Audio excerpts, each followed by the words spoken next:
dealing with the effects of my mom having done chemotherapy here. Her oncologist, I get the feeling, just scared her into, thinking that this was the only thing that might help, and doing a third round of chemotherapy. The Little Red Devil is what they affectionately nicknamed their poison. Yeah. And I'm wondering why, we shouldn't be just filing malpractice suits against them right now, because they obviously did not do any type of testing, checking, seeing that she could even handle this. Chemotherapy is a fraud to begin with, for one, in my opinion. There, we don't want to get the strike for saying medical misinformation. But in my opinion, chemotherapy is a complete and total fucking fraud. It's a way to kill people and torture them at the same time, so that they, don't recover, is what it is. Oh, there's something wrong with you? Let's poison you to the point that you can't recover. That ought to help. Because this last round she did is, when she got back from it, she was still cognitive. They basically chemically lobotomized her and made her an invalid. Thanks, guys. That's really helping. It's much nicer than she can't go to the bathroom by herself now, or walk around, or make a phone call, or carry a conversation, or drive her car. That's really helping a lot, oncologists. Boy, you're doing God's work, aren't you? It really makes me wonder about people who trust their medical system, like they can't tell that this is what's going on.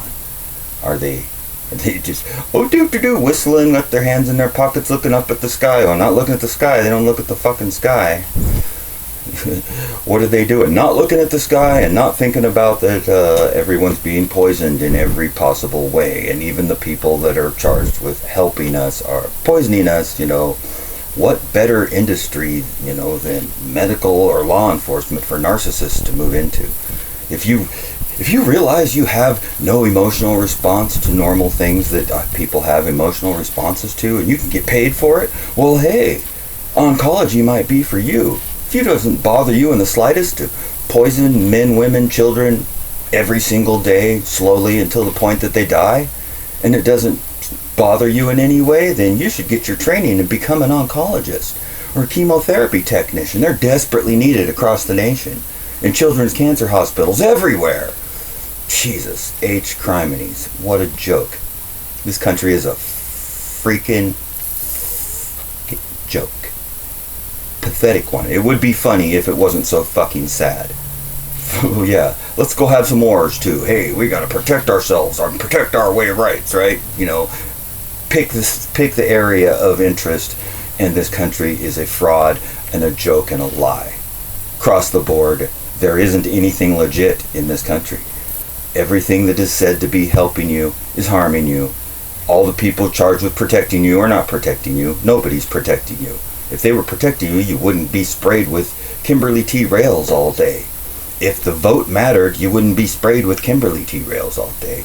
If health mattered, you wouldn't have all of that shit going on. And this fucking Kennedy guy, he ain't shit. He's a fucking talking head, just like the actor Trump. All presidents, senators, they're all actors. I mean, let's be real. But I'm getting off topic. I'm trying to, I'm dealing with that. I'm just kind of stressed out about that, because I have other things that I was doing that I'm trying to get to take care of too, and I basically got to stop all that now, because they scared my mom into doing this chemotherapy, turned her into an invalid, and she can't even carry a conversation or keep, she gets stuck in her mind on the same thing, and she'll be trying to say something, after a while, and we'll we'll get the gist of what she's saying, and what she's talking about something that was from an hour ago that's already been taken care of or something. So, and that's got to be incredibly frustrating for her, to not be able to carry through an entire thought and then speak it to, your family, who's right there trying to listen, and not be able to do it still. I would think that would be incredibly frustrating. I know when I've been really sick and feeling out of it before, that's one of the things that bugged me. because I would not be able to do anything. I'd want to do something, but the disconnect between what I wanted to do and doing it was that I couldn't do it, and I couldn't think clearly enough to figure out what the hell I was even doing. Which is, I'm starting to feel that way now just from being overwhelmed. You know, I mean, I'm just going to give my boat away, I guess, because I can't go up and finish working on it, because I can't leave my mom alone. And there's, you know, I can't just assume that the rest of the family and her ex-husband are going to, you know, be doing that all and me not helping them. I mean, that's not really sit well with me. So, you know, what do? This is where the chemotherapy, oncologists, nuclear medicine, you know, assholes have put us in this position. They made my mom an invalid who, she sounds like a 5-year-old when she talks now, and she gets stuck on the same thing a lot, and my mom is quite sharp and intelligent, so it's got to be terribly frustrating for her. I know it is. And as far as, you know, she doesn't have Alzheimer's, she doesn't have dementia, she's got poisoned by her oncologist, who needs to be behind bars, if you ask me. Oncology is a way of normalizing euthanasia, as far as I'm concerned. That's what it appears to be, in my opinion, and not that anybody gives a crap what my opinion is, but I'm used to that. Nobody's ever gave a crap what I say, so I can say whatever I want because nobody listens anyway, right? That's what it kind of comes down to. People think I have a bad attitude sometimes, but I don't. I have you wouldn't know. I got a great attitude. It could be far worse than this. You know, that's the one thing I learned in life, is no matter how bad things are, they could always get worse.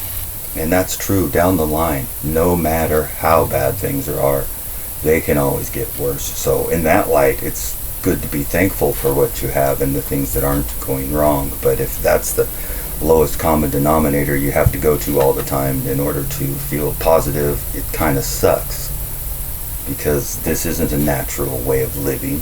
This is being impressed upon us by our leaders and our corporations and their agenda to make us use their fucking tech, and to, you know, have no alternatives for food supplies, and to, you know, the stuff that's being sprayed is also affecting the animals in nature.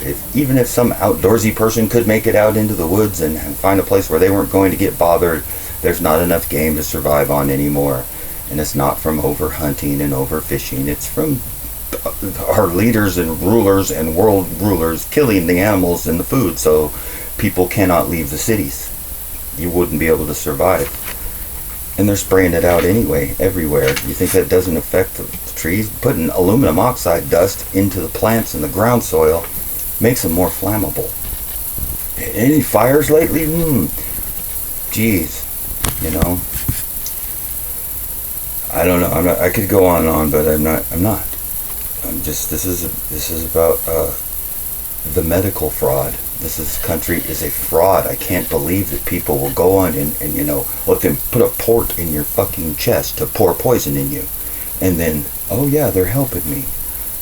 They're telling you they're helping you. Oh yeah, you'd be dead already if it wasn't for this poison we put in you. No, come on.